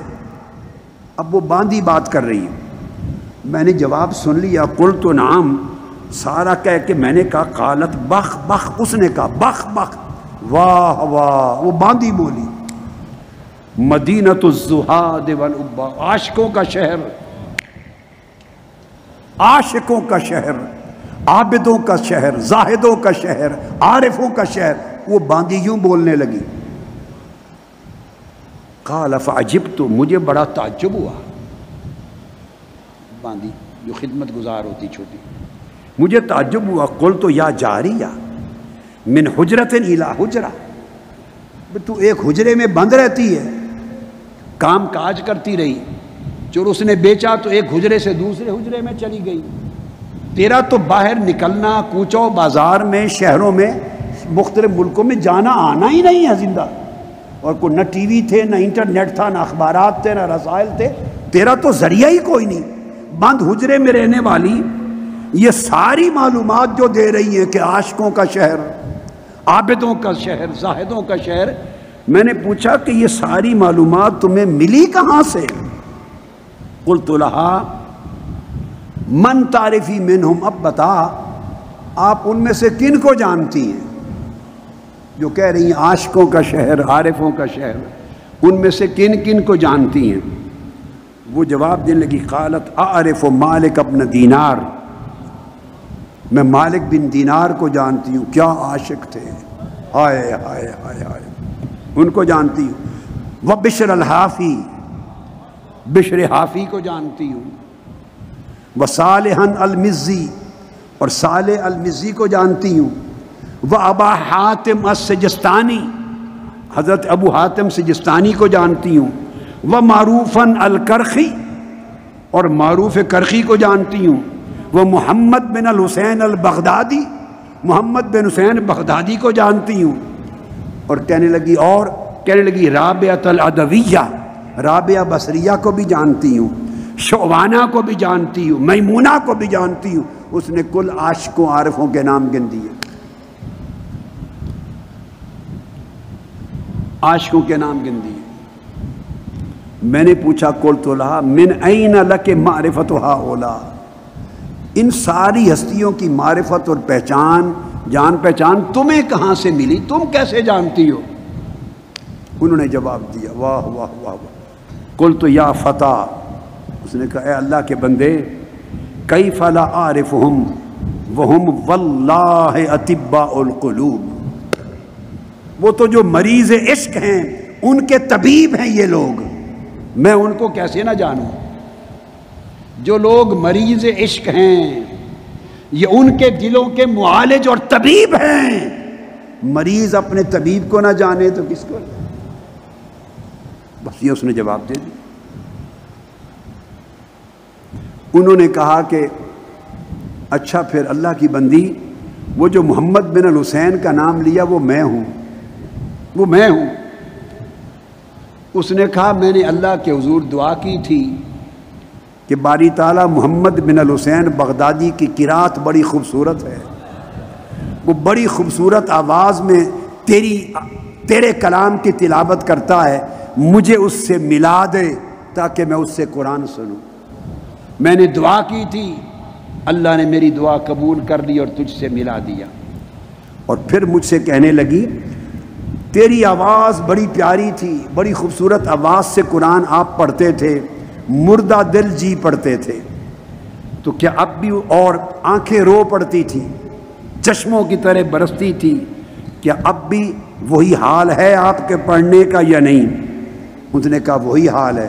کہے خدا کے لیے مجھے کچھ قرآن سنا دے، محبوب کا کلام سنا دے۔ اس نے کہا کہ کلام سنا دیں، فقرأت بسم اللہ الرحمن الرحیم، میں نے بسم اللہ الرحمن الرحیم پڑھا، ابھی تلاوت شروع کی، قرات اتنا پڑھا، فصرخت صرخۃ عظیمہ وغشی علیہا، بس ابھی اللہ کا نام لیا، بسم اللہ پڑھی، اس کی چیخ نکلی اور بے ہوش ہو کے تڑپ کے گر پڑی۔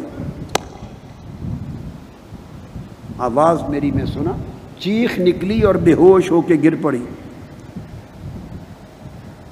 حضرت محمد البغدادی فرماتے ہیں کہ میں دوڑا، پانی لے آیا، اس کے چہرے پہ چھڑکا، دیر تک محنت کی، فافاقت، دیر کے بعد افاقہ ہوا، ہوش میں آئی۔ جب افاقہ ہوا تو اس نے میری طرف دیکھا، ہائے ہائے ہائے ہائے، مدہوشی کے عالم میں، محرم ای ہوش جز بے ہوش نے، اس ہوش کی معرفت بے ہوش کو ہی ہوتی ہے، جو بے ہوش ہی نہیں ہوا اسے کیا خبر عاشقوں کا ہوش کیا ہے۔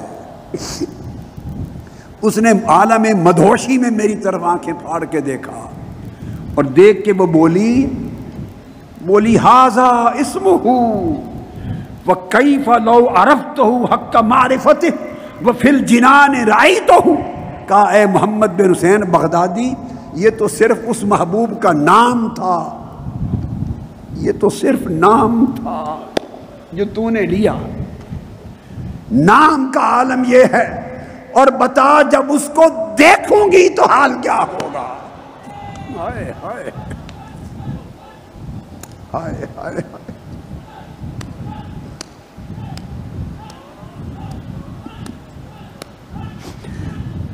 ھذا اسمہ فکیف لو رأیتہ، ہائے ہائے ہائے، وہ کہنے لگی یہ تو اس کا نام تھا، تو بتا جب دیکھوں گی تو حال کیا ہوگا۔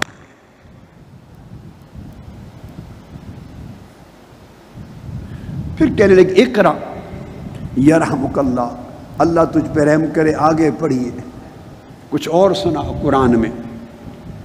وہ کہتے ہیں پھر میں نے قرآن مجید کی تلاوت شروع کی، اور جب تلاوت کی تو اس آیت کریمہ پر پہنچا، وجوہ یومئذ ناظرہ الی ربہا ناظرہ، ہائے ہائے ہائے، وجوہ یومئذ ناظرہ الی ربہا ناظرہ. میں نے پڑھا کہ قیامت کے دن وہ چہرے کتنے تر و تازہ ہوں گے جو اپنے رب کے مکھڑے کو تک رہے ہوں گے، اپنے رب کے مکھڑے کو الی ربہا ناظرہ تک رہے ہوں گے. اس وقت ان کے چہروں کی تازگی کا عالم کیا ہوگا. کہتی میں نے جب یہ آیت پڑھی قالت واشوقاہ الی لقائہ، یہ آیت سنی، چیخ پڑی، تڑپی، اور اس کے بعد نکلی واہ تیری ملاقات کا عالم کیا ہوگا،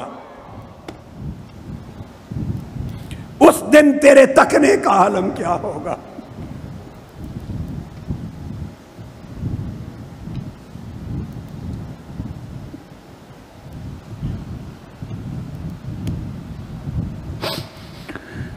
واہ اس دن تیری ملاقات کا عالم کیا ہوگا، اس دن تیرے دیدار کا عالم کیا ہوگا. اس کی چیخ نکلی، یہ کہا جس دن تو اپنے دوستوں سے ملے گا، اپنا پردہ اٹھائے گا، اس وقت تیرے دیدار کا عالم کیا ہوگا. کہتے ہیں اس کی چیخ نکلی، تڑپی، غش کھا کے گر پڑی. میں اس کے قریب ہوا کہ اس کو اٹھاؤں، اس کی روح پرواز کر چکی تھی.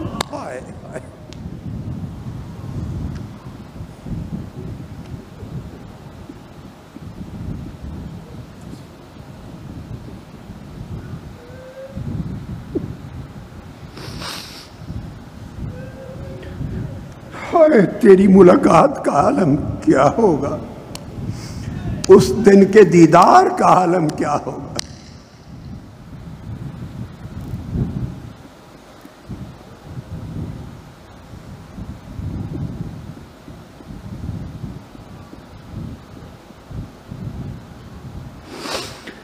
واشوقاہ الی لقائہ.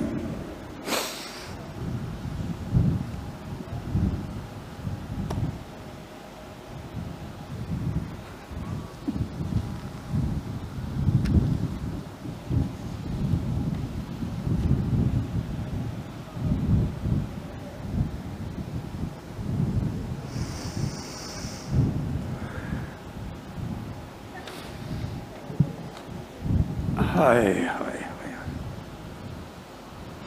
ثم غشی علیہا فدنوت منہا فاذا ہی قد ماتت. بے ہوش ہو گئی. محرم ای ہوش جز بے ہوش نے.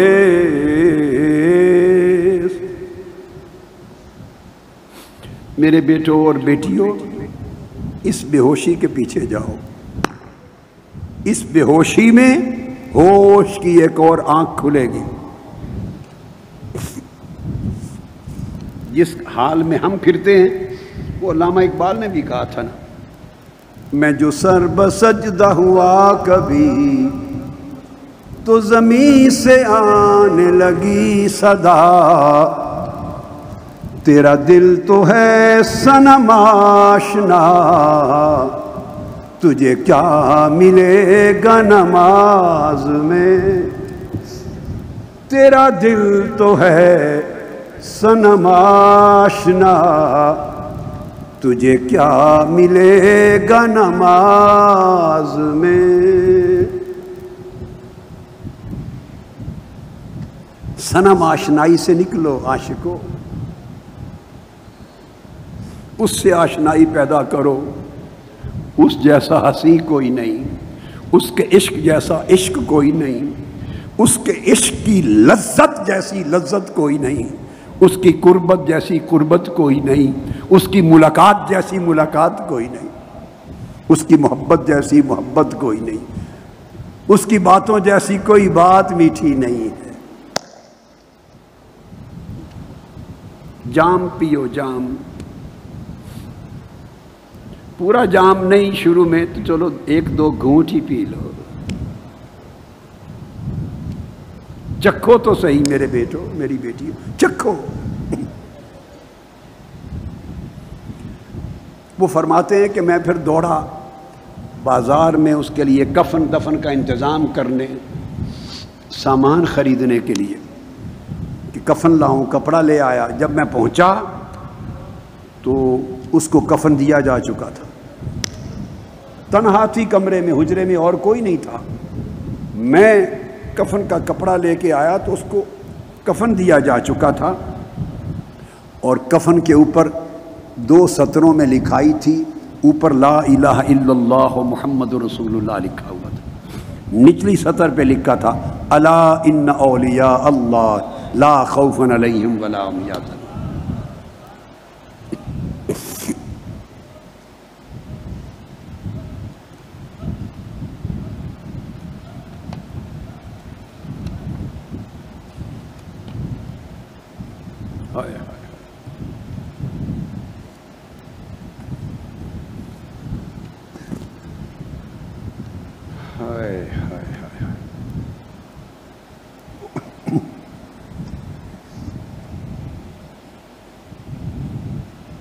دو عالم سے کرتی ہے بیگانہ دل کو،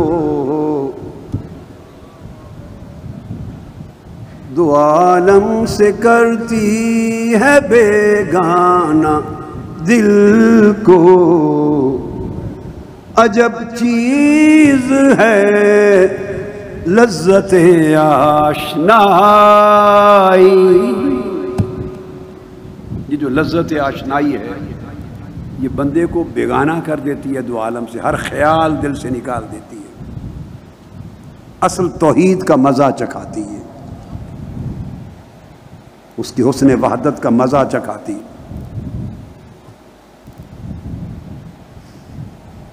جیسا میں نے بتایا تھا نا، حضرت حضور داتا گنج بخش علی حجویری نے بیان کیا ہے، حضرت داؤد طائی کا قول، حضرت داؤد طائی رضی اللہ تعالیٰ عنہ کا قول، اور وہ فرماتے ہیں کہ ان اردت السلام سلم علی الدنیا وَإِنْ أَرَدْتَ الْكَرَامَةَ كَبِّرْ عَلَى الْآخِرَةِ۔ یہ عشق کی روش ہے، عشق یہ ایسا رنگ توحید چڑھاتا ہے، یہ رنگ دیتا ہے۔ انہوں نے فرمایا کہ اب بندے اگر تو سلامتی دنیا میں سلامتی چاہتا ہے، دنیا میں سلامتی چاہتا ہے تو حب دنیا کو الوداع کہہ دے، سلامت ہو جائے گا۔ جب دنیا کی محبت اور دنیا کی پریشانی اور دنیا کا غم اور دنیا کا ہم اور دنیا کا رولا اور 24 گھنٹے کی مصیبت، اس کا فکر جو ہمہ وقت دامن گیر رہتا ہے اور بندے کو سکھ چین سے نہ جینے دیتا ہے، نہ جاگنے دیتا، نہ سونے دیتا۔ جس نے کمایا اس کو بھی چین نہیں، وہ کہتا اور کما لوں، جو اور کماتا ہے اسے بھی چین نہیں، کہتا اور کما لوں، جس نے گوایا اسے بھی چین نہیں کہ جو کھو گیا وہ پا لوں۔ یعنی پا کر بھی بندہ بے چین ہے اور گوا کر بھی بے چین ہے، یہ دنیا ہے۔ کہا جو دنیا میں سلامتی چاہتا ہے سلم علی الدنیا، وہ دنیا کی محبت کو الوداع کہہ دے، یعنی دل کو حب دنیا سے پاک کر دے۔ اور جو کرامت اور بزرگی اور تقرب چاہتا ہے اللہ کی بارگاہ میں، بلندی درجات میں اور تقرب چاہتا ہے، فرمایا کبر علی الآخرہ، وہ آخرت کی طلب اور حرص پر تکبیر پڑھ دے، یوں بے نیاز ہو جائے حب دنیا سے بھی اور یوں بے نیاز ہو جائے حرص آخرت سے بھی، اور دل میں فقط مولا کی طلب رکھے۔ اور جب مولا کی طلب رکھے بطریق عشق، بطریق عشق، تو میں نے سمجھا دیا کل کے خطاب میں، درس میں ساری باتیں تھیں کہ اس میں پھر دیکھتے نہیں 70 سال گزر جائیں، دروازہ کھٹکھٹانا بھی نہیں ہے، کھڑے رہنا ہے، چھوڑ کے نہیں جانا دروازہ۔ یہ محبوب کی مرضی وہ کھولے یا نہ کھولے، یہ محبوب کی مرضی وہ تکے یا نہ تکے، یہ محبوب کی مرضی وہ پوچھے یا نہ پوچھے کہ کب سے آیا ہے، کیوں آیا ہے، یہ محبوب کی مرضی۔ محبوب کی مرضی کو اپنے قبضے میں نہ کر، یہ مسلک عشق نہیں ہے، یہ روش عشق نہیں ہے۔ مرضی محبوب پہ چھوڑ دے، تیرا کام عاشق بن، معشوق نہ بن، عاشق بن، محبوب و معشوق نہ بن کہ اپنی مرضی چاہ۔ عاشق بنتا نہیں بندہ جب تک اپنی مرضی کو ذبح نہ کر دے، عاشق بنتا نہیں جب تک اپنی چاہت کو، میں نے کہا میں کو اور میں کی ہر طلب کو جب تک قربان نہ کر دے، ذبح نہ کر دے، عشق نہیں آتا۔ عشق کی جب ابتدا ہوتی ہے تو ہر چیز کو رخصت، اپنی ترجیحات کو رخصت کرنا پڑتا ہے۔ حضرت بایزید بسطامی رضی اللہ تعالیٰ عنہ حج کے لیے جاتے ہیں، یہ بھی حضور داتا گنج بخش علی حجویری نے کشف المحجوب میں لکھا ہے یہ واقعہ۔ حضرت بایزید بسطامی حج کے لیے جاتے ہیں اور کہتے ہیں جب پہلی بار گیا تو صرف بیت اللہ دیکھا، اللہ کا گھر دیکھا، خیال آیا دل میں، گھر دیکھا گھر والا نہیں دیکھا، خیال آیا گھر دیکھا ہے گھر والا نہیں دیکھا۔ فرماتے ہیں جب دوسری بار گیا تو گھر بھی دیکھا اور گھر والے کا جلوہ بھی دیکھا، قلب کی آنکھ سے، دل کی آنکھ سے گھر بھی دیکھا، گھر والے کا جلوہ بھی دیکھا۔ پھر خیال آیا، اس کو بیان کیا ہے داتا صاحب، کہتے ہیں تیسری بار گیا، جب تیسری بار گیا تو گھر نہیں نظر آیا، صرف گھر والے کا جلوہ نظر آیا۔ مجھے اطمینان ہوا کہ گھر والے کا جلوہ نظر آیا، میں مقام پر پہنچ گیا ہوں، میں اس مقام پہ پہنچ گیا ہوں۔ تب فرماتے ہیں کہ عالم غیب سے ندا آئی، فرمایا با یزید، فرمایا اگر تو سارا عالم نظر آتا رہتا، یہ تو کعبۃ اللہ تھا نا، میرا گھر تھا، سارا عالم نظر آتا رہتا، صرف تجھ کو خود آپ نظر نہ آتا تب بھی تجھے مقام مل جاتا۔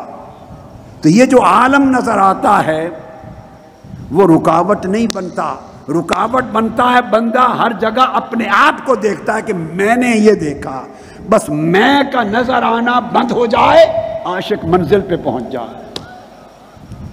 میں نے یہ دیکھا، میں نے یہ نہیں دیکھا، مجھے یہ نظر آیا، مجھے ساتھ یہ بھی نظر آیا، مجھے یہ نظر آیا، یہ نہیں نظر آیا، یہ سارے دھندے میں کے مجھے کے ہیں۔ ندا آئی، بس اگر اپنے آپ کو دیکھنا چھوڑ دے، سارا عالم نگاہ کے ساتھ رہے، پھر بھی جلوہ اسی کا دکھائی دے گا، چونکہ پھر ہر شے میں اس کا جلوہ نظر آتا ہے۔ یہ ایک تربیت ہوتی ہے، ترقی ہوتی ہے اولیاء کی، عارفوں کی، عاشقوں کی، اور ترقی کرتے کرتے یہی حضرت بایزید پھر اس مقام پر جا پہنچے، اس مقام پر کہ بہت سی کتب تصوف اور کتب معرفت میں درج ہے کہ اللہ رب العزت نے پوچھا ایک روز، بایزید تو کیا چاہتا ہے؟ بایزید کیا چاہتا ہے؟ بایزید ما ترید کیا چاہتا ہے؟ آپ نے پھر یہ دیکھیے نا، ترقی کرتے کرتے یہاں تک پہنچے، یہاں عشق تام ہو جاتا ہے، کامل ہو جاتا ہے۔ عرض کیا اللہم انی ارید ان لا ارید الا ما ترید، اللہم انی ارید ان لا ارید الا ما ترید، اے اللہ میں فقط یہ چاہتا ہوں کہ کچھ نہ چاہوں سوائے اس کے جو تو چاہے، میں فقط یہ چاہتا ہوں کہ کچھ نہ چاہوں۔ جب بندہ عشق اس مقام پر لے کے جاتا ہے کہ میں یہ چاہتا ہوں کہ کچھ نہ چاہوں اور فقط وہ چاہوں جو تو چاہتا ہے، یعنی میری چاہت تیری چاہت میں ضم ہو جائے، میرا ارادہ تیرے ارادے میں ختم ہو جائے، میری پسند تیری پسند میں ختم ہو جائے، میں اپنی پسند سے فنا ہو جاؤں اور تیری پسند میں باقی ہو جاؤں، میں تیری چاہت کے ساتھ بقا ملے، جو تو چاہے وہی چاہت ہو، نہ میں رہوں نہ میری چاہت رہے۔ جب یہ حدیں ٹوٹ جاتی ہیں عشق اپنے کمال کو پہنچتا ہے، عشق اپنے کمال کو پہنچتا ہے۔ اس لیے اب آپ سمجھے کہ مولانا روم نے کیوں عشق کو ہر چیز کا علاج قرار دیا ہے، کہ ساری امراض اس میں کے شعور سے جنم لیتی ہیں۔ ہماری روزمرہ کی زندگی میں دیکھیے، جس سے لڑائی ہے، آپ جو تصور ذہن میں لانا چاہیں لے آئیں، جس سے لڑائی ہے، جس کے ساتھ شکوہ ہے، جس کے ساتھ کوئی جھگڑا یا کوئی اناد ہے، یا جس کے ساتھ بھی بے چین ہے، بے اطمینان ہے، کوئی تصور جو چاہیں آپ ذہن میں لے آئیں، ایمان سے کہیے وہ ساری بے چینی میں سے شروع ہوتی ہے یا نہیں؟ جی، اس نے میرے ساتھ یہ کیا، میں یہ ہو گیا، میں نے اتنا کما لیا، میں اتنا مالدار ہو گیا، اس نے خیال نہیں کیا، میں اتنا ذہین ہوں، میں اتنا عاقل ہوں، میں اتنا بزرگ ہوں، میری عزت نہیں کی، میں اتنا عالم ہوں، میرا ادب نہیں کیا، میں آیا ہوں میرے لیے کرسی نہیں چھوڑی، میں آیا ہوں مجھے پہلی صف میں نہیں بٹھایا، میں آیا ہوں مجھے نیچے بٹھا دیا، فلاں اوپر بٹھا دیا، میں اس سے نیچے بیٹھا ہوں، میرے ساتھ اس نے زیادتی کی تھی، میری ساس نے زیادتی کی، میری بہو نے زیادتی کی، میرے بھائیوں بہنوں نے کی، رشتہ داروں نے کی، میں نے ہمیشہ ان پر احسان کیا، انہوں نے میرے ساتھ ہمیشہ ظلم کیا، میں نے کسی سے زیادتی نہیں کی۔ آپ دکھڑے جتنے دکھڑے ہیں سارے ایک ایک کر کے گنے، سب دکھڑے میں سے شروع ہوتے ہیں۔ کیا؟ یا میں سے شروع ہوتے ہیں یا میں پہ ختم ہوتے ہیں۔ اگر اس کی بات کی تو اس نے میرے ساتھ یہ کیا، یا میں سے شروع ہوتے ہیں یا میں پر ختم ہوتے ہیں۔ یہی ایک شے ہے جسے عاشق جس پر لعنت بھیجنے کا کہتے ہیں۔ اسی نے بندے تیرے سکون کو برباد کر رکھا ہے، اسی نے تجھے ہلاک کر رکھا ہے، اس میں نے، اس خودی کے شعور نے، اس میں کے ہونے نے، نہ تجھے ادھر سکھ نہ ادھر سکھ۔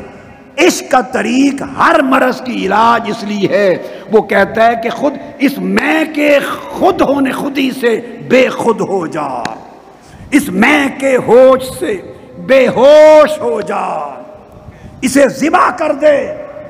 یہ میں کا ایک کتا ہے جو ہمارے من کے کنویں میں پڑا ہے، ہم 100 ہزار بالٹیاں بھر بھر کے من کے کنویں سے نکالتے رہتے ہیں، بالٹیاں بھر بھر کے، مگر میں کا کتا اندر کا اندر ہی رہتا ہے، عمر بھر سارے جتن کر کے من کا پانی صاف نہیں ہوتا۔ ارے کیسے صاف ہو کہ میں کا اتنا بڑا پھولا ہوا کتا اس من کے کنویں میں ہے، جب تک من کا کنواں اس میں سے خالی نہیں ہوگا۔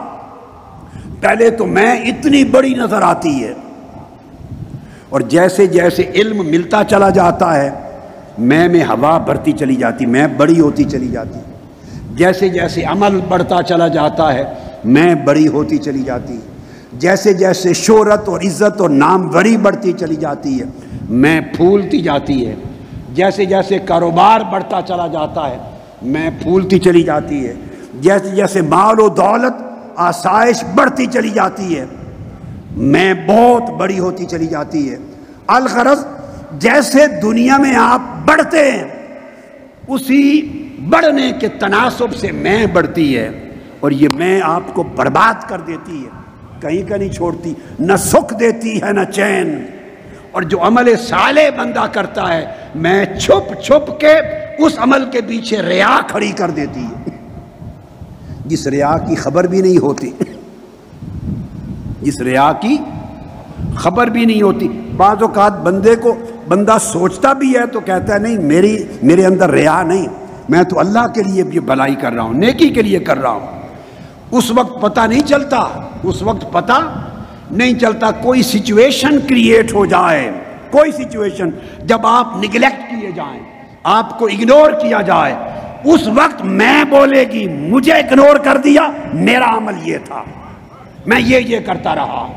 جب آپ گننے لگے کہ میں یہ کرتا رہا یا یہ کچھ کر سکتا ہوں جو دوسرے نہیں کر سکتے، جب آپ نے اپنے ہنر کو گنا، میں سامنے آ گئی، اپنے کمال کو گنا، میں سامنے آ گئی، اس میں نے حق کو حجاب میں رکھ دیا، آپ کو بربادی اور ہلاکت میں ڈال دیا۔ عشق اس میں کے بت کو جلاتا ہے، اس میں کو جلاتا ہے، اس لیے فقیر اور عاشق وہ عمر بھر میں سے تائب ہوتا رہتا ہے۔ ہمارے لوگ کارکن محنت بھی کرتے ہیں، تگ و دو بھی کرتے ہیں، تنظیمیں بدلتی ہیں، باہر کی دنیا کی لوگ بھی سنیں یہاں بھی، مگر جو روگ جھگڑا کسی نے عمر بھر آپ سے کبھی کیا تھا، مرتے دم تک ہم معاف ہی نہیں کرتے۔ عنوان بدلتے رہتے ہیں مگر اندر ایک اناد رہتا ہے، وہ اناد کیوں نہیں جاتا؟ کبھی نہیں بھولتے وہ دکھ، کیونکہ میں زندہ ہے، میں زندہ ہے۔ عاشق اپنی میں کو مارتے ہیں، عاشقوں کی میں مرتی ہے۔ میں یاد رکھ لیں، نہ علم سے مرتی ہے، نہ عمل سے مرتی ہے، نہ زہد اور ورع اور تقوی سے مرتی ہے، نہ پرہیزگاری سے مرتی ہے، نہ خالی اعمال صالحہ سے مرتی ہے۔ یہ ساری چیزیں مددگار بن جائیں گی اگر اندر عشق کا بھانبڑ چل پڑے گا، عشق کی آگ لگے گی۔ میں کو جلانا عشق کی آگ نے ہے، باقی چیزیں محفوظ کریں گی، آپ کو آگے لے کے جائیں گی۔ اس لیے مولانا روم وہ جو بار بار کہتے ہیں، وہ کہتے ہیں اے دوائے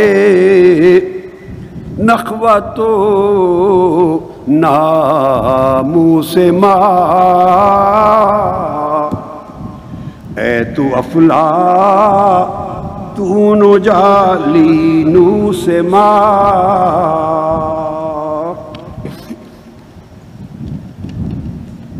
یہ وہ بنیادی تصور تھا جس کو آج مکمل کیا۔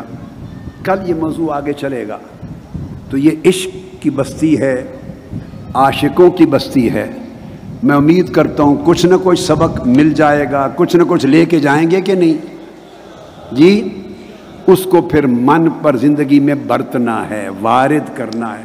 اللہ پاک آپ سب پہ کرم کرے اور آپ کی طفیل کچھ خیر کی خیرات مجھے عطا کر دے گا آپ کے صدقے سے۔ والسلام علیکم ورحمۃ اللہ وبرکاتہ۔